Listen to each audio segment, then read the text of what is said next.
अस्सलाम वालेकुम। आप देख रहे हैं हमारा यूट्यूब चैनल सीमेन स्पिन और मैं हूं आपका होस्ट अब्दुल मोइस।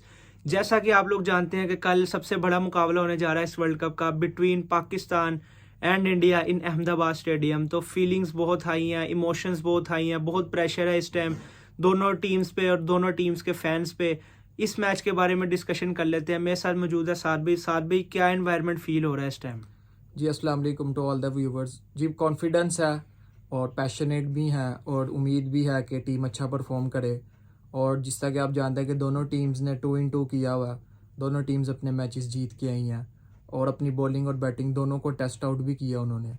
तो दोनों तरफ आग बराबर की लगी हुई है और मुझे लगता है कि बहुत अच्छा मैच होगा। जैसा कि आपने कहा कि 2-इन-2 हैं तो बहुत अच्छे स्टार्ट से आ रही हैं दोनों टीम्स। तो टॉप ऑफ द टेबल के लिए क्लैश होने जा रहा है बिटवीन आर्च राइवल्स, तो बहुत अच्छा क्लैश होगा। अगर दोनों टीम्स के स्टार्ट की बात करें तो इंडिया ने अपने ओपनिंग मैच में ऑस्ट्रेलिया को डिमोलिश किया। एक 200 रन्स का टारगेट था, बहुत टफ विकेट पे चेस किया। उसके बाद अफगानिस्तान को उन्होंने बिल्कुल ही मैन हैंडल कर दिया और उन्होंने 35 ओवरों में टारगेट चेस कर लिया। दूसरी तरफ अगर हम पाकिस्तान की बात करें तो पाकिस्तान ने अपने पहले मैच में नीदरलैंड्स को शिकस्त दी और दूसरे मैच में उन्होंने एक वर्ल्ड रिकॉर्ड कायम किया जो उन्होंने चेस किया, वो एक्सेप्शनल चेस था। तो दोनों टीम्स का स्टार्ट बहुत अच्छा रहा है और अब दोनों टीम्स एक दूसरे के मद्दे मुकाबिल आ गई हैं। तो वो डिसाइड करेगा कि who is best at the moment और एट द डे जो अच्छी क्रिकेट खेलेगा आई गेस वही टीम बेस्ट खेलाएगी। जी जिस तरह कि आप जानते हैं कि दोनों टीम्स का कॉम्बिनेशन काफ़ी सेटल्ड है। एक आधी चेंज पाकिस्तान ने लास्ट मैच में की, फ़खर जमान को बिठा के अब्दुल्ला को खिलाया जो कि बहुत अच्छा रहा और उन्होंने सेंचुरी स्कोर कर दी। इंडिया का कॉम्बिनेशन देखें तो शुभमन गिल शुरू से ही नहीं खेले। ईशान किशन ने अपना रोल अब सेटल ऑन कर लिया, अब ओपनिंग कर रहे हैं रोहित शर्मा के साथ। मिडल ऑर्डर भी उनका परफॉर्म कर रहा है। के राहुल एंड विराट कोहली अच्छी फॉर्म में है। तो कॉम्बिनेशन वाइज दोनों टीमें सेटल्ड नज़र आ रही हैं। और स्पिन डिपार्टमेंट में पाकिस्तान को थोड़ी सी अभी स्ट्रगल है कि विकेट नहीं मिल रही। शदाब अच्छे बॉलिंग नहीं कर पा रहे। नवाज भी स्टॉक बॉलिंग कर रहे हैं लेकिन विकेट बॉलिंग नहीं कर रहे। दूसरी तरफ अगर इंडिया के स्पिनर्स की बात करें तो कुलदीप यादव एक एक्स फैक्टर है। वो प्रेशर डाल के फॉल शॉट खिलवाते हैं और विकेट्स लेते हैं। तो पाकिस्तान को ये देखना पड़ेगा कि अपनी जो स्पिन ऑप्शंस है उनको कैसे यूज़ करना है। अगर उसामा की ज़रूरत है तो उनको लेके आए। और इंडिया का तो मुझे लगता है काफ़ी सेटल्ड है और 3 फास्ट बॉलर 2 स्पिनर के साथ ही जाएंगे। तो अहमदाबाद के विकेट पे आप समझ रहे हैं कि 3 फास्ट बॉलर 2 स्पिनर जाएंगे। हालांकि अगर हम कंसिडर करें रीसेंट पास को तो अहमदाबाद का विकेट काफ़ी फ्लैट कंसिडर किया जाता है और आई गेस एक फ्लैट विकेट पे स्पिनर को अगर आप जिस तरह उन्होंने अफगानिस्तान वाले मैच में अश्विन की जगह शार्दुल ठाकुर को चांस दिया, तो आप क्या समझते हैं कि उस मैच में भी शार्दुल ठाकुर खेलेंगे या अश्विन को वो दोबारा वापस लाएंगे टीम में? जी मेरा नहीं ख्याल के 3 स्पिनर्स खेलेंगे अहमदाबाद में। कुलदीप यादव और जडेजा 2 ही खेलेंगे। तीसरे फास्ट बॉलर में शार्दुल ठाकुर भी खेल सकते हैं, मोहम्मद शमी भी खेल सकते हैं। तो ये इंडिया को देखना है कि उन्होंने फुल पेस बॉलर के साथ जाना है कि ऑलराउंडर के साथ जाना है। दूसरी तरफ पाकिस्तान अगर देखें तो पाकिस्तान को भी ये देखना पड़ेगा कि आया उसामा मीर को इंक्लूड करना है कि नहीं। और अहमदाबाद की विकेट में दोपहर के टाइम अगर आप बॉलिंग करेंगे तो थोड़ी बहुत स्पिनर्स को हेल्प ज़रूर मिलती है। जिससे हमने देखा न्यूजीलैंड और इंग्लैंड के मैच में सेंटनर को थोड़ी बहुत हेल्प मिली और उन्होंने कंटेन भी किया और विकेट्स भी ली। तो ये देखना पड़ेगा कि विकेट की कंडीशन क्या है। दोपहर के टाइम माइट भी थोड़ी हेल्प मिले स्पिनर्स को, लेकिन रात को मुझे नहीं लगता कि इतनी हेल्प मिलेगी स्पिनर्स को। बैट पे गेंद्स बहुत आसानी से आएगा। तो अगर हम बात कर लें कि पाकिस्तान के बॉलिंग डिपार्टमेंट की, तो आपने उसामा मीर की बात की, तो क्या लगता है कि इतना बड़ा match, high pressure game, Usama अभी तक वर्ल्ड कप में कोई गेम नहीं खेले हैं वार्म मैचेस को छोड़ के, तो अपने वाइस कप्तान को ड्रॉप करके तो आप एक लेग स्पिनर को चांस दे रहे हैं। हालांकि शदाब इतनी अच्छी बॉलिंग नहीं कर पाए लेकिन एक इम्पैक्ट प्लेयर है शदाब, क्योंकि शदाब बैटिंग अच्छी कर सकता है, उसामा भी बैटिंग अच्छी करते हैं, लेकिन उसामा को कह ले एक प्लेयर वक्त पे चल जाए ना चले ना चले, लेकिन शदाब पे आप रिलाय कर सकते हैं। अगर आपकी सिचुएशन डिफ़िकल्ट है तो शदाब नीचे से आके आपको प्रेशर सिचुएशन से निकाल सकते हैं, लेकिन उसामा के पास ये चीज़ नहीं है। तो आपको क्या लगता है कि इस तरह के इतने बड़े इम्पैक्ट गेम में क्या शदाब को ड्रॉप करना वाइस होगा कप्तान के लिए? जी मुश्किल है। मुझे नहीं लगता कि वाइस कैप्टन को ड्रॉप करेंगे अभी इंडिया के मैच में। तो मुझे नहीं लगता। अगर माइंड में हुआ भी तो माइट भी नवाज़ को बिठाकर उसामा को खिलाएं। लेकिन फिर ये मसला है कि नवाज़ अगर फैंटी पड़ना शुरू हो जाती है तो नवाज़ एटलीस्ट कंटेन कर सकते हैं।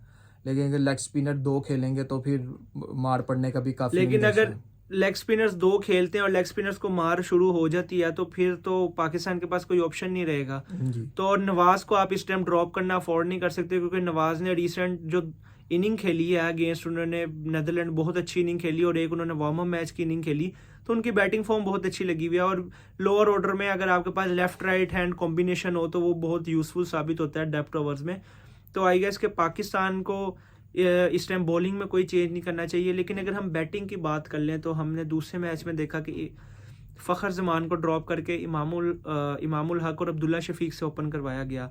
बहुत अच्छा डिसीजन था। अब्दुल्ला शफीक ने अपने डेब्यू मैच में वर्ल्ड कप में सेंचुरी स्कोर की।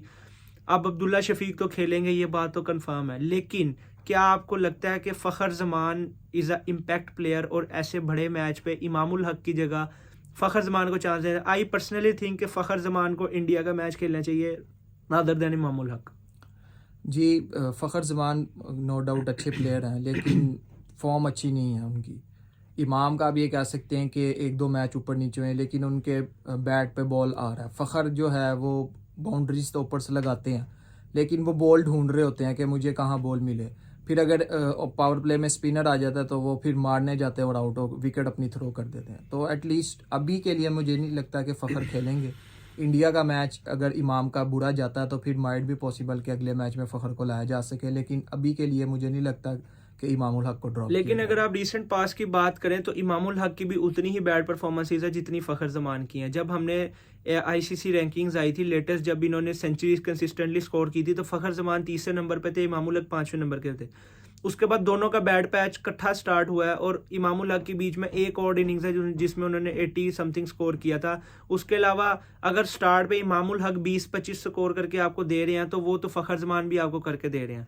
लेकिन इस तरह के बड़े मैच में अहमदाबाद जैसी विकेट पे अगर पाकिस्तान को चेजिंग साइड पे आ जाते हैं, तो अगर आपको 350 plus run on the board हैं, तो एक ऐसा प्लेयर ऊपर से एग्रेसिव जो पावर प्ले को फुल तरीके से यूज़ करके आपको प्रेशर रिलीज करके दे, I guess that is Fakhar Zaman. और इतनी अटैकिंग नेचर से इमामुल हक क्रिकेट नहीं खेल सकते। तो आई गेस के Fakhar Zaman is a better option against India, और उनका जो ट्रैक रिकॉर्ड है इंडिया के अगेंस्ट वो भी काफ़ी बेटर है।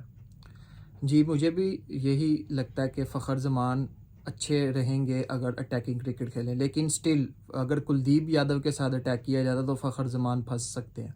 और अगर इमामुल हक पहला 10 ओवर का पावर प्ले अगर सरवाइव कर जाते हैं तो वो स्पिनर्स को बेहतर टैकल कर सकते हैं मिडल के अंदर, बाबर आजम के साथ लंबी पार्टनरशिप भी लगा सकते हैं। तो मुझे लगता है कि अभी के लिए आपको चेंज नहीं करना चाहिए, इमाम एंड अब्दुल्ला के साथ ही आपको जाना चाहिए। अगर खुदा ना खास्ता अगर ये मैच ऊपर नीचे होता है और इमाम परफॉर्म नहीं कर पाते तो फिर आप सोच सकते हैं कि आपने फ़खर को अंदर लाना के लिए। But I think my personal opinion इसके फ़खर जमान को सैटरडे का मैच खेलना चाहिए। बाकी it's up to the team management कि वो क्या डिसाइड करते हैं। अगर हम पाकिस्तान की बॉलिंग पे बात कर लें तो शहीन शाह अफरीदी का वो मैजिकल स्पेल हमें नज़र नहीं आया अभी तक इस वर्ल्ड कप में, जो उनका पहला स्पेल होता है यूजुअली, जिसमें वो बहुत टाइट बॉलिंग करते हैं और विकेट्स लाजमी वो लेते हैं। लेकिन अभी तक उनको पहले स्पेल में विकेट नहीं मिली इस वर्ल्ड कप में। तो इसके बारे में क्या समझ रहे हैं आप कि पाकिस्तान की स्पिन बॉलिंग तो एक थ्रेट, वो हमें ख़तरा नज़र आ रहा था कि वो चलेगी नहीं चलेगी, लेकिन अब फास्ट बॉलिंग पे भी हमने रिसेंट मैचेस में देखा हसन अली के बगैर, हसन अली आपको ऊपर से विकेट्स लेके दे रहे हैं और डेप्थ में आपको हारिस रऊफ विकेट्स लेके दे रहे हैं। लेकिन शहीन शाह अफरीदी जो इस टाइम बहुत इम्पैक्ट प्लेयर हैं पाकिस्तान की बॉलिंग लाइनअप के, उन्होंने अभी तक कोई मैजिकल स्पेल नहीं किया। तो आपको क्या लगता है कि इंडिया के अगेंस्ट वो जो उनकी मैजिकल डिलीवरी जो स्विंग होती है राइट हैंडर के अंदर की तरफ आती है, वो हो पाएगी कि नहीं हो पाएगी? जी शहीन जो है वो ओवर ट्राई करते हैं थिंग्स को। अगर उनको अर्ली ऑन विकेट्स नहीं मिलती तो वो एंगल्स चेंज करते हैं, मुख्तलिफ लाइंस पे बॉलिंग करते हैं, बजाय ये कि वो एक लाइन पकड़ के थोड़ी स्टॉक बॉलिंग करें, डॉट्स खिलवाएं और बैट्समैन के ऊपर प्रेशर डालें और फिर बैट्समैन से फॉल शॉट खिलवाएं। वो मुख्तलिफ चीज़ें ट्राई करते हैं, कभी शॉर्ट बॉल कभी आगे पिच करते हैं, और बैट्समैन को अगर बाउंड्री बॉल मिल जाए तो वो सेटल हो जाता है। तो शहीन को चाहिए, अगर आपको अर्ली ऑन स्विंग नहीं मिल रही क्योंकि कंडीशंस काफ़ी अच्छी होती हैं बैटिंग के लिए इंडिया में, और अगर आपको विकेट्स नहीं मिल रही तो आप थोड़ी देर के लिए लाइन एंड लेंथ को पकड़ के डॉट्स के ऊपर फोकस करें। जैसे मिचेल स्टार्क करते हैं अपने पहले स्पेल में, अगर उनको विकेट से हेल्प नहीं मिलती तो वो बिल्कुल लेंथ बॉलिंग पे आ जाते हैं और उसके बाद वो एक परफेक्ट यॉर्कर मारते हैं। वो तो उनकी स्पेशलिस्ट सिग्नेचर बॉल है उनकी। तो आई गेस के काफ़ी कुछ सीखने के लिए है शहीन शाह के लिए। अगर आप बाकी टीम्स के लेफ्ट हैंडर्स देखें, जैसे ट्रेंट बोल्ट बॉलिंग करते हैं या मिचेल स्टार्क बॉलिंग करते हैं, तो काफ़ी कुछ सीखने को मिलेगा शहीन शाह को, और इस बात पे उनको काम करना पड़ेगा। बिकॉज अगर आप अपनी टीम को पहले स्पेल में विकेट्स नहीं लेके देते तो एटलीस्ट ये है कि आप रन्स कंसीड ना करें।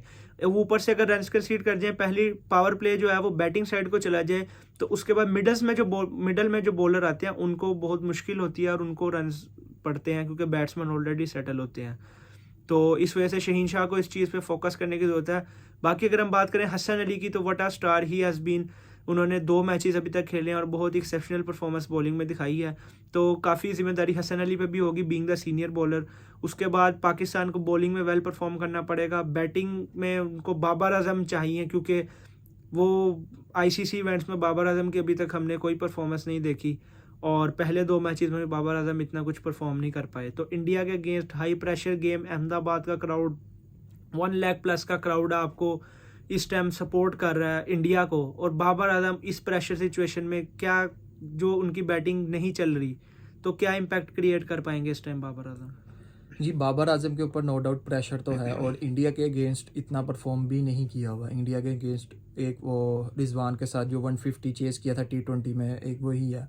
वनडे के अंदर कोई अच्छी परफॉर्मेंस नहीं है इंडिया के अगेंस्ट। तो उनको भी ये पता है, बड़े प्लेयर हैं, जानते हैं कि मीडिया का प्रेशर है, लोगों का प्रेशर है कि इंडिया के अगेंस्ट परफॉर्म नहीं किया हुआ। ऑल्दो न्यूजीलैंड, ऑस्ट्रेलिया, इंग्लैंड, इनके खिलाफ उनकी 50+ की एवरेज है, और अच्छे क्वालिटी बॉलिंग अटैक्स के ऊपर अच्छे स्कोर किए हैं। लेकिन ये एक चेक मार्क उनको करना पड़ेगा कि इंडिया के अगेंस्ट भी एक अच्छा 100 आना चाहिए, और वो जानते हैं इस प्रेशर को, और वो इस प्रेशर से निकलना भी जानते हैं। और मुझे लगता है कि अहमदाबाद के अंदर एक अच्छी इनिंग हमें देखने को मिलेगी। तो आप क्या समझ रहे हैं कि टॉस जीत के अहमदाबाद की पिच पे, जो बैटर्स के लिए एक हेवन जैसी पिच है, तो पहले आपको बैटिंग करनी चाहिए with runs on the board, आप डिफेंड कर सकें, या आपको फिर बॉलिंग करनी चाहिए और चेस के लिए जाना चाहिए? जी, मुश्किल डिसीजन है। विकेट को देख के आइडिया होगा कि क्या करना चाहिए। जो लास्ट मैच हुआ उसमें तो ये था कि दोपहर के टाइम थोड़ी बहुत स्पिनर्स को हेल्प मिली, रिवर्स भी हुई, लेकिन रात के टाइम इंग्लैंड के बॉलर्स को कोई हेल्प नहीं मिली। बॉल सीमट की तरह विकेट हो गई थी, और बॉल बैट पे सीमट की विकेट पे जिस तरह बैट पे बॉल आता उस तरह आ रहा था। तो बिल्कुल कोई हेल्प नहीं मिली स्पिनर्स को, ना फास्ट बॉलर को। तो उसके हिसाब से देखा जाए तो आप बॉल ही करें और दोबारा चेज़ करें। लेकिन आपको पता है कि पाकिस्तान रोज़ाना इतने बड़े चेज़ नहीं कर सकता, कभी कभार वो चेज़ कर सकते हैं। और आपको पता है जिस तरह इंडिया की बैटिंग चल रही है, अगर हमारी बॉलिंग ने श्रीलंका को भी 350 करवा लिया था हमारी बॉलिंग ने श्रीलंका से, तो अगर इंडिया की बैटिंग सामने हुई और उनको इस तरह के चांसेस मिले तो वो तो 400+ कर देंगे। तो आपको सोचना पड़ेगा कि आपने क्या डिसीजन लेना है। अगर मुझे मेरी राय पूछते हैं तो मैं तो पहले बॉलिंग करने की या बैटिंग करने की करूँगा कि Pakistan runs on the board लगाए, और फिर कोशिश करे कि अर्ली ऑन विकेट्स लेके इंडिया पे प्रेशर। लेकिन आप रन्स ऑन द बोर्ड की बात कर रहे हैं, लेकिन पाकिस्तान की बैटिंग की अगर हम बात कर लें, तो अगर रन्स ऑन द बोर्ड नहीं लगते, अगर आप ऊपर से अर्ली ऑन कोलैप्स कर देते हैं और उसके बाद आप रिकवर करके आप 300 तक पहुंचते हैं, तो ये बहुत इजी टोटल हो जाएगा, कंसीडरिंग अहमदाबाद के विकेट और कंसीडरिंग के पाकिस्तान के बॉलर्स की क्या फॉर्म रही है। क्योंकि अगर आपके स्पिनर्स जो है वो मिडिल ओवर में बहुत एक्सेप्शनल बॉलिंग कर रहे हो, कंटेन बॉलिंग कर रहे हो, तो फिर आप समझ सकते हैं। लेकिन अगर आपके स्पिनर्स एक लायबिलिटी हैं इस टाइम टीम पे कि वो कभी चल जाएंगे कभी नहीं चलेंगे, और चेजिंग सिचुएशंस में विराट कोहली की जो परफॉर्मेंस है अगेंस्ट पाकिस्तान इन चेजिंग सिचुएशंस, वो बहुत एक्सेप्शनल है। चेज मास्टर भी उनको कहा जाता है, वो किसी वजह से कहा जाता है। तो आई गेस कि ये भी बहुत मुश्किल ऑप्शन हो जाएगी पाकिस्तान के लिए। लेकिन स्टिल ऑन द डे ये बेटर डिसीजन डिसाइड कर पाएंगे कैप्टन्स के, उनको टॉस जीत के पहले बॉलिंग करनी है या बैटिंग करनी है, तो ये ऑन द डे डिसाइड होगा। अगर हम बात कर लें कि प्रेडिक्शंस की, तो आपको क्या लग रहा है कि कौन जीत रहा है मैच? हमारी अपनी टीम है, मुझे तो यही लगता है कि पाकिस्तान इंशाल्लाह 3-0 जाएगा और अच्छा परफॉर्म करेगा, चाहे बैटिंग पहले आए चाहे बॉलिंग पहले आए। मैं पूरी उम्मीद हूँ कि पाकिस्तान अच्छा परफॉर्म करेगा, क्योंकि उन्होंने डिफेंड भी किया है, चेज़ भी किया है, तो कॉन्फिडेंस होगा कि नो डाउट जो भी कंडीशंस हो पाकिस्तान जीतने की तरफ जाएगा। अगर आपको ये कहें कि अगर हम इंडिया को पहले बैटिंग देकर उसके बाद डिफेंड पे जाएं, तो आई गेस कि ये इंडिया के लिए एक न्यू सिचुएशन होगी, थोड़ी सी उनकी बॉलिंग भी थोड़ी टेस्ट होगी, क्योंकि अभी तक इस वर्ल्ड कप में उन्होंने टोटल को डिफेंड नहीं किया। तो आई गेस कि चेस से ज़्यादा बेहतर होगा कि आप उनको डिफेंड खिलाएं और पाकिस्तान चेस खेले, क्योंकि रिसेंट उन्होंने जो चेस किया श्रीलंका के खिलाफ, आई गेस उनको अपने कॉन्फिडेंस को बैक करना चाहिए और चेस की तरफ जाना चाहिए। बाकी on the day captains decide करेंगे what is the better decision for their team, but we hope so कि Pakistan wins and Pakistan wins on Indian grounds और एक टॉप ऑफ द टेबल जाए पाकिस्तान की टीम। और वो जो एशिया कप वाला जो एक मार्क है कि बहुत डिफीट हुई पाकिस्तान को, उससे पहले मैच में अनफॉर्चुनेटली जिसमें बहुत अच्छी बॉलिंग की थी पाकिस्तान ने, उसमें बारिश की वजह से वो मैच नज़र हो गया और Pakistan out of the Asia cup हो गया। वो इंडिया के मैच के बाद वो वापस नहीं आ पाए अपने रिदम में। तो इस बात को तोड़ें, क्योंकि जब पाकिस्तान इंडिया से जीता इन वर्ल्ड कप्स तो पाकिस्तान इज़ अनस्टॉपेबल। हमने 21 के वर्ल्ड कप में देखा कि पाकिस्तान ने इंडिया को हराया and they never look back. वो अपने टेबल में 5 आउट ऑफ 5 गए, सेमीफाइनल में गए, लेकिन सेमीफाइनल में वो एक बैड पैच आ गया, हसन अली ने कैच ड्रॉप कर दिया और वो बैड लक हो गई। But still every day is a new day in cricket. So we hope Pakistan plays well on 14th in Ahmedabad and Pakistan team makes their country proud on Indian soil. I hope so कि पाकिस्तान अच्छा perform करे। और आपने Asia cup की जिस तरह बात की, तो एशिया कप में हम चेस कर रहे थे, तो चेस के ऊपर अगर रन्स 300 प्लस हो गए और ऊपर से विकेट्स भी गिर गई तो प्रेशर हमारे ऊपर आ जाता है। और नो डाउट हमने लास्ट मैच चेस करके ही जीता, लेकिन इंडिया वाले मैच में प्रेशर मुख्तलिफ होगा चेस के टाइम। तो मेरी राय यही होगी कि पहले बैटिंग करके एक अच्छा टोटल, अगर 300 भी करते हैं तो स्टिल पाकिस्तान फाइट करेगा, इतनी आसानी से इंडिया को जीतने नहीं देगा। और नो यू नेवर नो, अगर ऊपर से कोहली और शर्मा हमें मिल गए तो फिर पाकिस्तान हावी हो जाएगा और फिर पाकिस्तान जाने नहीं देगा इतनी आसानी से। लेकिन अगर आप बात करें चेस की तो वो कंडीशंस डिफरेंट थी। श्रीलंका की कंडीशंस में और इंडिया में जो विकेट्स मिल रही हैं इस टाइम वर्ल्ड कप के लिए, उनमें बहुत डिफरेंस है। श्रीलंका की जो कंडीशंस थी बॉलर्स को बहुत हेल्प दे रही थी, लेकिन इंडियन कंडीशंस जो हैं वो बैटर्स की फेवरेट कंडीशंस हैं। और दूसरी बात ये कि चेस करें या डिफेंड करें, हम चाहते हैं कि हमारी टीम परफॉर्म करे, हमारा bowling unit as a unit perform करे। शहीन शाह अपना रिदम वापस लाएं, शादाब अपना रिदम वापस लाएं, नवाज बॉलिंग करें, हारिस रऊफ अपने अच्छा बेस्ट दें, 100% दें। बैटिंग में हम चाहते हैं कि बाबर आजम ऊपर से एक स्टेटमेंट दें, फ़खर जमान अगर वो खेलते हैं तो वो एक स्टेटमेंट दें, अगर एज ए यूनिट परफॉर्म करें। मिडल ऑर्डर में आपकी बहुत अच्छी परफॉर्मेंस मिल रही है, साउथ शकील को और इफ्तिखार काफ़ी अच्छा परफॉर्म कर रहे हैं मिडल ऑर्डर में, रिजवान बहुत एक्सेप्शनल खेल रहे हैं। तो आई गेस अगर एक टीम एफर्ट की जाए तो इंडिया को हराया जा सकता है इंडियन सोइल पे।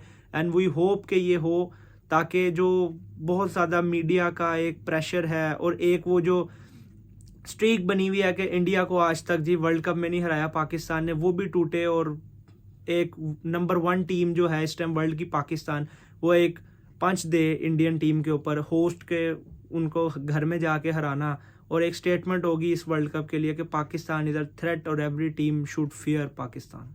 जी होपफुली कि पाकिस्तान जो है वो परफॉर्म करे लाइक अ चैम्पियन टीम। और वनडे वर्ल्ड कप में हमने नहीं हराया हुआ, लेकिन ऑल्दो T20 में हमने ये जिंक्स ख़त्म कर दिया। तो होपफुल है कि 14th को भी ये जिंक्स ख़त्म होगा। बाबर की कप्तानी में ख़त्म किया आपने T20 में, तो होप्स हो कि बाबर की कप्तानी में आप वनडे का भी जिंक्स ख़त्म करें और Babar should lift a world cup in Indian soil. या इंशाल्लाह। तो ये था आज का pre match analysis of the ultimate match of the world cup, the arch rivalry between India and Pakistan. अगर आपको ये वीडियो पसंद आई तो इसको लाइक करें, share with your friends, comments करें और हमारे चैनल को सब्सक्राइब करें। And keep watching semen spin.